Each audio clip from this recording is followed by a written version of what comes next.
What if I told you that you have a genius brain? Not in some metaphorical, everyone is special sense. I mean, your brain was physically built for breakthrough creativity and lightning-fast learning. But for most of us, that natural wiring seems to get shut off. And hey, it's not your fault. It's not because you're just not a creative person. Scientists are uncovering a set of hidden neural processes that act like a secret switch in your brain. For this video, we're going to create a shorthand for it. We'll call it Theta Decay. Now, Theta Decay isn't a formal scientific term found in textbooks, but it's a concept that helps explain a very real, very frustrating process, how your brain can systematically dial down your creative and learning abilities every single day. In this video, I'm going to show you exactly how this switch works, based on published neuroscience. I'm going to show you the specific habits that are accidentally flipping it off. And, more importantly, I'm going to show you how to flip it back on. But before we get into what's being switched off, we have to appreciate the incredible machine you were born with. Your brain isn't a static lump of tissue. It's a dynamic network of nearly 100 billion neurons, constantly rewiring itself based on what you think and do. This is neuroplasticity, and it's the biological foundation of your potential. Just think about the mind of a child. They soak up languages, social rules, and motor skills at a pace that seems almost superhuman to an adult. Their world is a canvas of pure possibility. Have you ever wondered why a child can learn a second language just by hearing it, while an adult struggles for years with flashcards? It isn't just about having fewer responsibilities. It's because their brains are in a state of hyperlearning, a state strongly associated with a specific brain rhythm. That rhythm is driven by something called theta waves. Theta waves, which are brain oscillations between 4 and 8 times per second, are often called the rhythm of the subconscious. They become very active during states of deep relaxation, drowsiness, and meditation. Critically, they are also a key signature of the brain's machinery for learning and memory. To understand why this matters, imagine your memory is a huge library. When you learn something new or recall a distant memory, theta waves help synchronize the communication between your hippocampus, the brain's memory hub, and your prefrontal cortex, the CEO of your mind. This synchronization is what lets you pull a specific book off the shelf and connect its ideas to the problem you're wrestling with right now. Those incredible aha moments. Those flashes of insight that seem to appear out of nowhere. They often arise from a complex interplay between different brain networks. While not the only factor, a foundation of theta activity is closely linked to creating a state where these novel connections can happen. It's one of the key rhythms of genius. In fact, history's greatest minds knew this intuitively. They didn't have fMRI machines, but they found a way to hack this system. Let's look at Thomas Edison and Salvador Dali. Two very different geniuses. One an inventor, one an artist, but they both used the exact same trick to access this state. They called it the slumber with a key. Edison would sit in his armchair to nap, holding a steel ball bearing in each hand. He would try to relax his mind completely, letting it drift into that twilight zone between being awake and being asleep. Neuroscientists call this the hypnagogic state. It is a fleeting moment where your brain slides from the alert beta waves of the day into the dreamlike theta waves of the subconscious. In this state, the rigid rules of logic dissolve, and pure association takes over. Just as Edison would drift too deep and fall asleep, his muscles would relax. The steel balls would crash to the floor, waking him up instantly. He would immediately write down the images and ideas that were in his head at that exact moment. Why? Because he knew that the transition into theta was where the impossible connections happened. He wasn't sleeping. He was surfing the edge of his subconscious to catch ideas before they disappeared. So, if our brains are wired with this incredible capacity, if Edison and Dali could access it on demand, what happens to the rest of us? Why does it feel like that vibrant, imaginative mind of our childhood gets buried under a fog of routine, stress, and distraction? Why do we stare at a blank page or a difficult problem and feel nothing?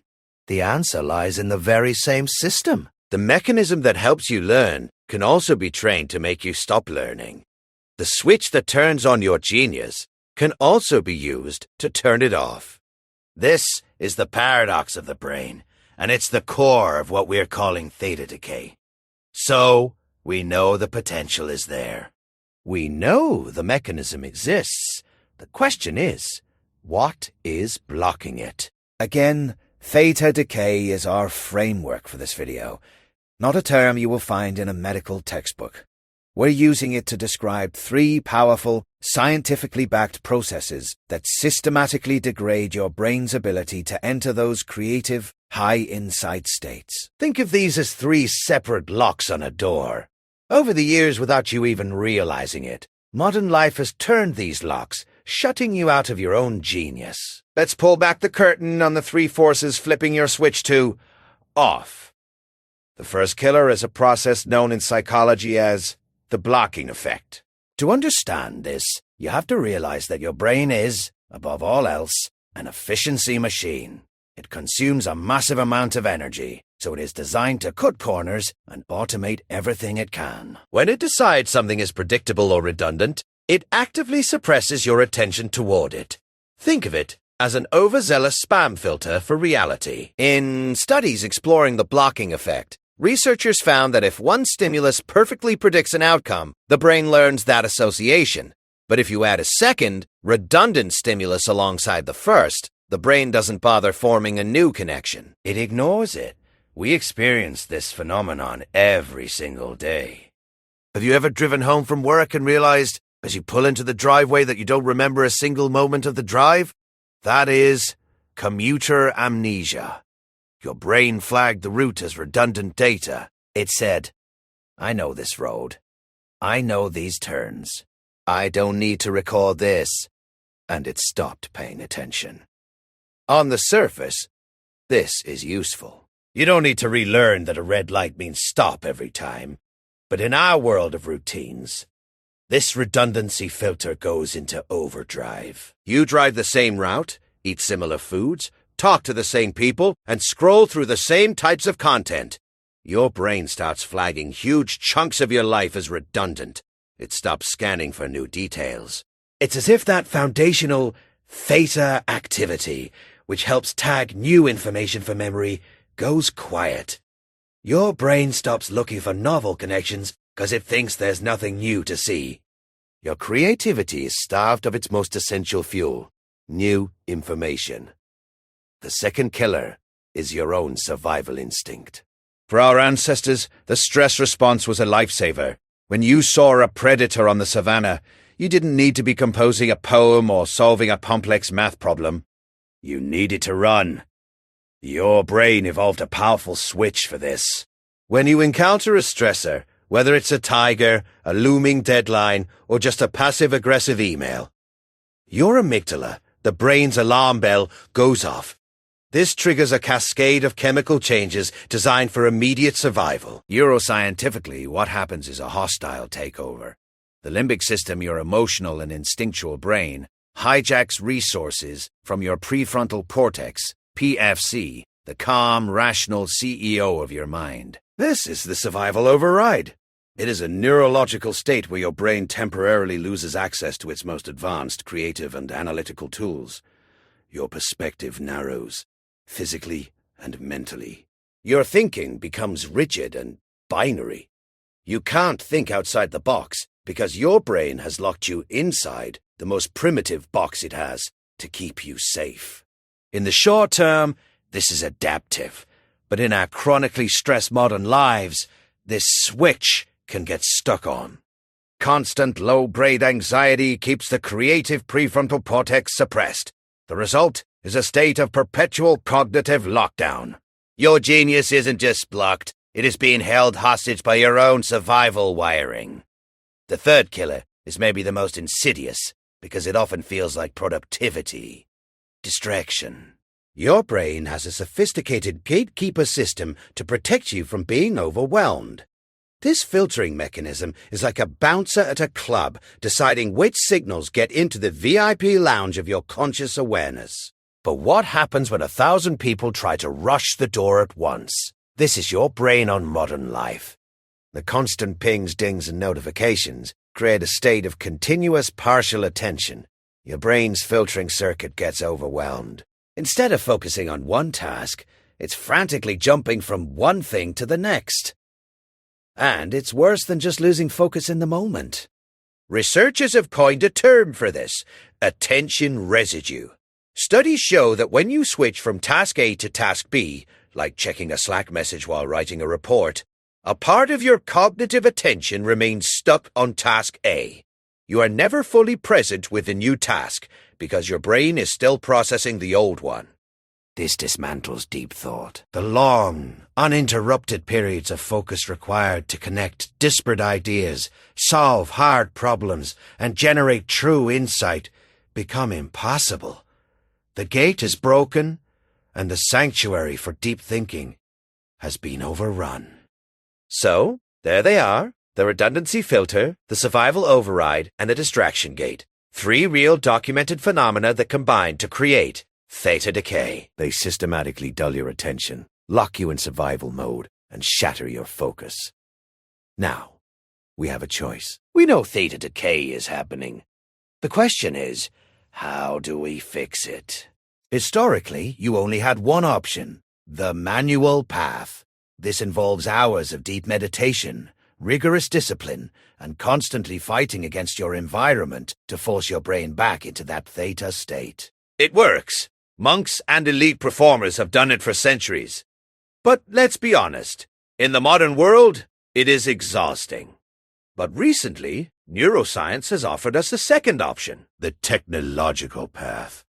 There is a fascinating body of research backed by a massive landmark NASA study suggesting you can bypass the hard work entirely. Here is the data that shocked the researchers. NASA commissioned a study to measure the creative potential of their rocket scientists and engineers. They developed a highly specialized test to measure the ability to create new, useful ideas. It was incredibly difficult. But then the researchers got curious. They decided to give that exact same test to 1,600 children between the ages of 4 and 5. The results? 98% of the children scored at genius level for creative potential. But here is the scary part. They turned it into a longitudinal study. They tested those same people 5 years later, then 10 years later, and finally, as adults. The number dropped from 98% to 30%, to 12%, and finally, for adults, to just 2%. Where did it go? It wasn't lost. It was buried. It was buried by the redundancy filter, the survival override, and the distraction gate. It was buried by Theta Decay. But the good news is that 98% potential is still there. It's just dormant. And it turns out there's a specific soundwave frequency, a 7-minute audio track, that has been shown to sync your brainwaves back to that genius theta rhythm almost instantly. Now, I would love to play this track for you right here in this video, but I physically can't. It's not just about copyright, it's about compression. You see, the audio algorithms on YouTube and social media platforms aggressively compress sound files to save data and load faster. This compression strips out the subtle, sub-audible frequencies that are required to actually entrain your brainwaves. If I played it here, you would hear a sound, but the genius effect, the neurological entrainment, would be deleted by the algorithm. To get the raw, uncompressed effect, you need to go to the source. There is a short presentation I've linked in the pinned comment and description below. It's called The Genius Wave. It breaks down that NASA study in full detail and explains the science behind this 7-minute sound wave. I highly recommend you pause this video right now, scroll down to the pinned comment, click that link, and open it in a new tab so you don't lose your place here. Even if you don't get the audio, just watching the breakdown of the NASA data is mind-blowing. Go ahead, I'll wait right here while you click it. Okay? Got the tab open? Good. Now, for those of you who want to combine that technology with some behavioral changes, let's look at the 3 rituals you can start today. We're going to fight fire with fire, using 3 simple, science-backed rituals to counter the 3 killers of genius we discussed earlier. Ritual number 1. Combat the redundancy filter with radical novelty. If the redundancy filter kills creativity by learning to ignore the familiar, the solution is to intentionally feed it the unfamiliar. This isn't just about seeing new things, it's about forcing your brain to build new predictive models from scratch. This is the practice of radical novelty. Don't just go to a new restaurant. Try a cuisine you can't even pronounce. Don't just listen to a new song. Explore a genre from a country you've never been to. Take a different route home from work without GPS, forcing yourself to navigate by landmarks.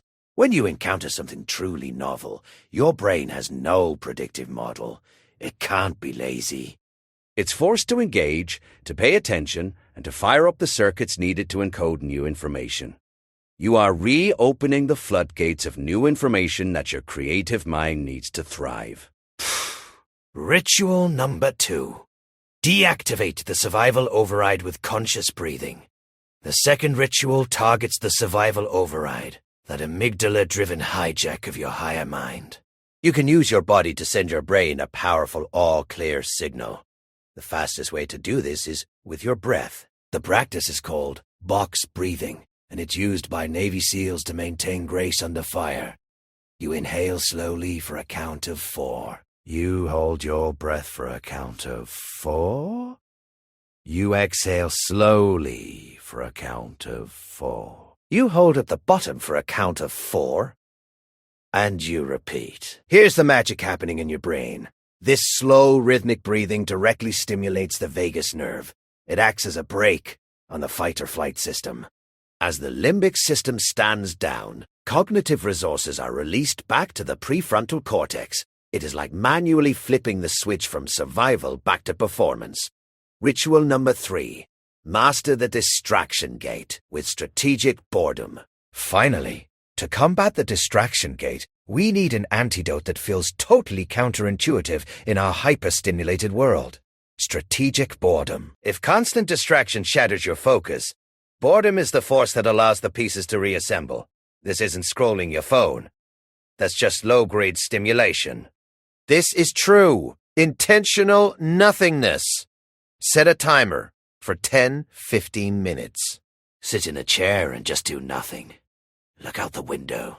Lie on the floor and stare at the ceiling. Just be. If you push through the initial discomfort, something amazing happens. Your brain's default mode network, DMN, kicks in. It is the neurological home of your imagination.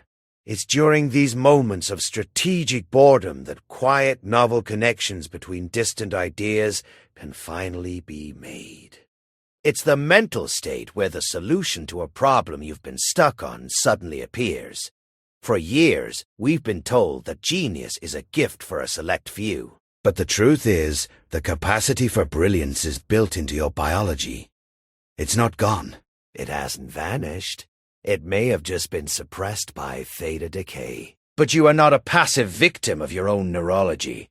You hold the controls. Whether you choose the path of radical novelty and strategic boredom, or you choose to accelerate the process with the soundwave technology I mentioned earlier, the goal is the same.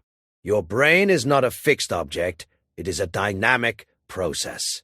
And you have the power to shape that process. Your inner genius is not lost. It's waiting for you to quiet the noise, calm the storm, and flip the switch back on. If this video sparks something for you, make sure you check out that link in the pinned comment to see the NASA science in action. Thanks for watching.